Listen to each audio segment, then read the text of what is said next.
मैं आज उन्हीं से सबसे पहले बात का आगाज़ करना चाहूँगी। ब्रिगेडियर साहब, बहुत शुक्रिया आपके वक्त का।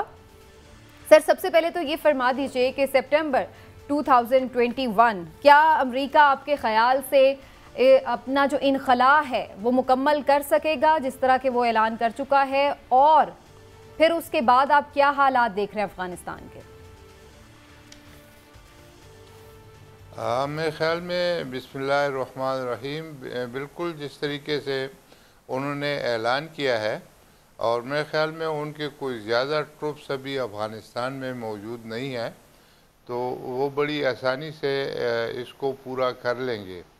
और मेरे ख़्याल में उनके पूरा होने से पहले ही, जैसे अभी नज़र आ रहा है, मुख्तलिफ़ क़ुव्वतें अपनी अपनी पोजीशन को मुस्तहकम करने के लिए कोई ना कोई एक्शन जो है मैं नज़र आ रहे हैं, और मेरे ख़्याल में कोशिश होगी इन क़ुव्वतों की कि वो अपनी पोजीशन को मुस्तहकम कर लें।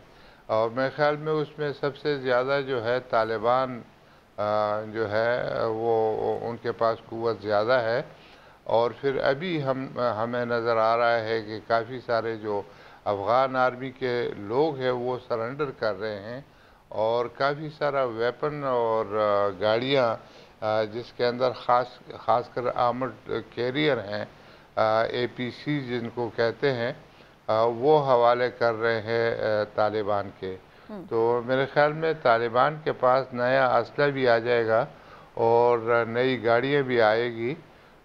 मेरे ख़्याल में वो और मजबूत हो जाएंगे, और एक तरीके से जो अफ़गान आर्मी है उनका मोराल काफ़ी लो नज़र आता है, और अफ़गानिस्तान में एक गैर यकीनी सूरत हाल जो है बनती जा रही है। लेकिन महमूद शाह साहब, क्या अफ़गान तालिबान और अफ़गान आर्मी दो बदू लड़ाई आप देख रहे हैं उनकी, या फिर आपको लग रहा है कि तालिबान काबुल पर कब्जा कर सकते हैं?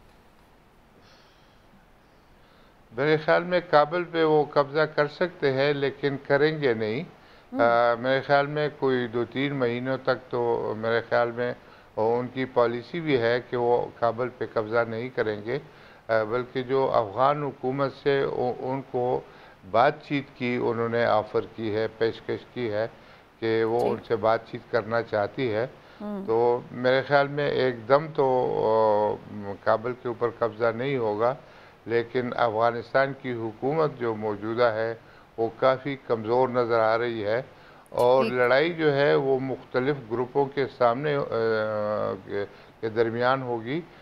मिसाल के तौर पे ये जो मौजूदा हुकूमत है, इनके पीछे नॉर्दर्न अलायंस है, जिनका अपने मलेशिया है, और काफ़ी मजबूत मलेशियाज हैं वो भी।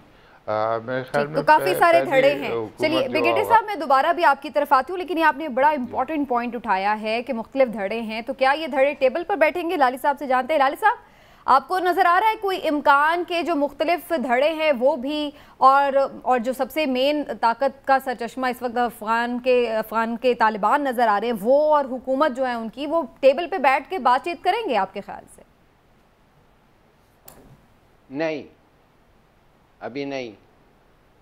देखिए, मुझे पता चला है कि अमेरिका ने अनाउंस किया है कि 3.3 बिलियन डॉलर्स वो देंगे अफ़गान फ़ौज को, और अफ़गान फ़ौज, इसका मतलब है कि उनके लिए लड़ता रहेगा। दूसरी बात यह है कि अफ़गान फ़ौज के साथ और कौन लड़ेंगे? वो लड़ेंगे, TTP लड़ेगी अफ़गान फ़ौज के साथ, ISIS लड़ेगा अफ़गान फ़ौज के साथ, ताजिक और दोस्तम लड़ेंगे अफ़गान फ़ौज के साथ। हिंदुस्तान से भी उनको मदद आ रही है। तो देखिए, ये जंग तो शुरू हो गया है ना। हम तो लड़ाई हर जगह लड़ाई, कुंदूज में आज लड़ाई हुई, पता नहीं कितने पोस्ट उन्होंने लिया, गवर्नमेंट कह रही है कि नहीं लिया।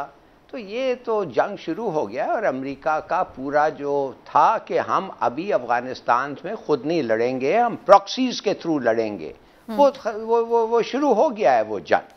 अब कहने की बात न है कि हमारा क्या ऑप्शंस हैं, ये बड़ी बात है, हम क्या करेंगे। सर, इस पे तो मैं आती हूँ मिराली साहब, अगर मुझे थोड़ा सा मुझे आप प्लीज मौका दीजिएगा, मैं इस पे अलग से हम इस पे बात करते हैं कि पाकिस्तान को क्या करना है। लेकिन ज़रा पहले अफगानिस्तान की सिचुएशन को मज़ीद डिटेल में बात कर लें। इमरान साहब, आज आपका कॉलम भी इसी हवाले से, और आपने बड़ा अच्छा उसमें बताया है कि किस तरह बड़ी बड़ी जो सुपर पावर्स हैं वो खुद ही अफगानिस्तान में आकर फंस गई और बड़ी मुश्किल से निकली। अमेरिका को भी आप क्या हारा हुआ लश्कर ही देख रहे हैं? बिस्मिल्लाहिर्रहमानिर्रहीम। देखें, अमेरिकी जो ये जंग है ना, अमेरिका की फ़ौज की जो वापसी है, ये किसी जीत या हार पे ख़त्म नहीं हो रही। उसकी बुनियादी वजह यह है कि अमेरिकी फ़ौजों की वापसी इस बात का सबूत है, मेरे नज़दीक इस बात का सबूत है कि ये जो जंग है इसमें सिवाय लाशों के और कुछ नहीं मिलता। लिहाजा अमेरिका को भी इस बात की अब समझ आई है और उसे ये पता चला है कि ये हाल तो नहीं है मसले का, इससे तो उनके भी फ़ौजी मर रहे हैं। और उसने अब अपनी जान बचाने के लिए किया है, जो अभी ये कह रहे थे ना लाली साहब कि उसने पैसे दिए और जंग फ़ौज को, उन्होंने तो कहा है, जो उनकी मुलाकात हुई है अशरफ गनी की और जो बाइडन की और साथ अब्दुल्ला की, तो उसमें उन्होंने कहा है कि हम शराकतदारी ख़त्म नहीं कर रहे, हम आपकी इक़्तिसादी मदद भी जारी रखेंगे, हम आपको फंडिंग भी देंगे, लेकिन चाहते सिर्फ वो ये हैं कि अमरीकी फ़ौजी यहाँ से चले तो जाएं, लेकिन उनका प्रेजेंस किसी ना किसी तौर वहाँ पर रहे, शराकतदारी रहे और उनका असर रसूख रहे, ताकि वो इनको बिल्कुल तो तालिबान वहाँ पर उनकी कोई कठपुतली हुकूमत रहने देंगे? नहीं, अब सुन लें, गुजारिश ये है कि तालिबान क्यों रहने देंगे। अभी शाह साहब जो फरमा रहे थे ना, मैं भी ये समझता हूँ कि फौरी तौर पे तालिबान काबुल पे शायद हमला ना करें, लेकिन आप सूरत हाल ये समझें कि आज भी खबर है कि 5 मजीद इजला पे तालिबान ने कब्जा कर लिया, यानी 370 में से तालिबान के मुताबिक 131 इजला पे उनका कब्जा है, जबकि यूनाइटेड नेशन के मुताबिक शायद 50 से ज़ायद इजला पर उनका कब्जा है। अगर ये सूरत हाल है वहाँ पे, तो आप इससे बाखूबी अंदाज़ा लगा सकते हैं कि वहाँ पे खाना जंगी की सूरत हाल पैदा हो चुकी है, ठीक है, अमलन वहाँ खाना जंगी शुरू है, सही है। तो लिहाजा वहाँ पे जो सबसे ज्यादा इस जंग में सफर किया है वो तो एक आम अफगान शहरी है। बिल्कुल ठीक है, वो मजीद सफर करेंगे, ठीक है, वो तो सफर करेंगे, लेकिन उन्हें सफरिंग से कैसे बचाया जा सकता है? ब्रिगेडियर साहब, ये फरमाइएगा कि आपके नज़दीक, और जिसका हम अपने ऑफिशियल से भी ये बात सुन रहे हैं कि अमेरिका जाने से पहले अगर यहाँ पे कोई पॉलिटिकल अरेंजमेंट, कोई पॉलिटिकल सेटलमेंट कर देता तो शायद वहाँ पर इतनी कशीदा सूरत हाल ना होती। आप समझ सकते हैं कि वो आखिर पॉलिटिकल अरेंजमेंट या सेटलमेंट क्या हो सकती थी? क्या सबकी मिला के कोई हुकूमत बन जाती, कौमी हुकूमत टाइप, या कोई आर्जी हुकूमत बन जाती? क्या होता कि जो ये खाना जंगी की तरफ मामला ना जाता?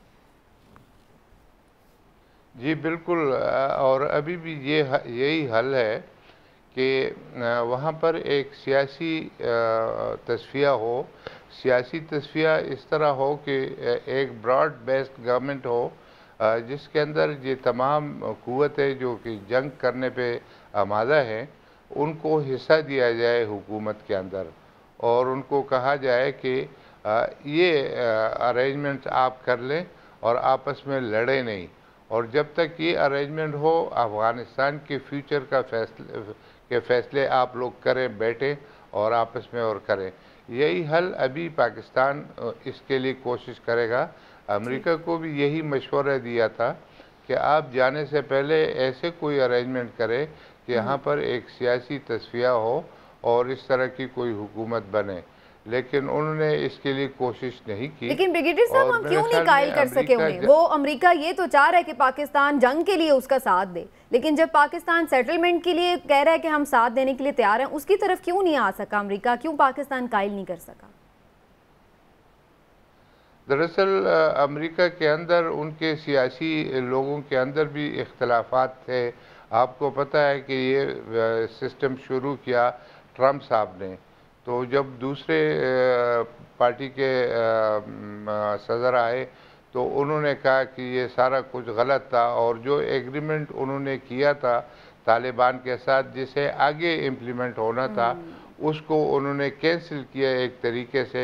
जिस तारीख़ को उन्होंने जाना था वो मई की 1 तारीख़ थी, उन्होंने कहा हम सितंबर में जाएंगे, और उन्होंने तो एक तरीके से वो जो तमाम सिलसिला है वो टूट गया। और मेरे ख्याल में उससे फ़र्क ये पड़ा कि यहाँ अफ़गानिस्तान में बिल्कुल नज़र आने लगा कि ये तो सिविल वार होने वाली है। अमेरिका के अपने मफादात है, लेकिन अभी वो जा रहा है, जाना चाहता है, ठीक, तो एक दफा फिर वो एक मैस क्रिएट करके जा रहा है जिसका खुदा न खास्ता पाकिस्तान को सारा नुकसान हो सकता है। इसके लिए पाकिस्तान की तैयारी क्या होनी चाहिए, जो हिलाली साहब ने भी जिसकी तरफ इशारा किया, तो ये 5 पॉइंट्स उन्होंने बताए हैं।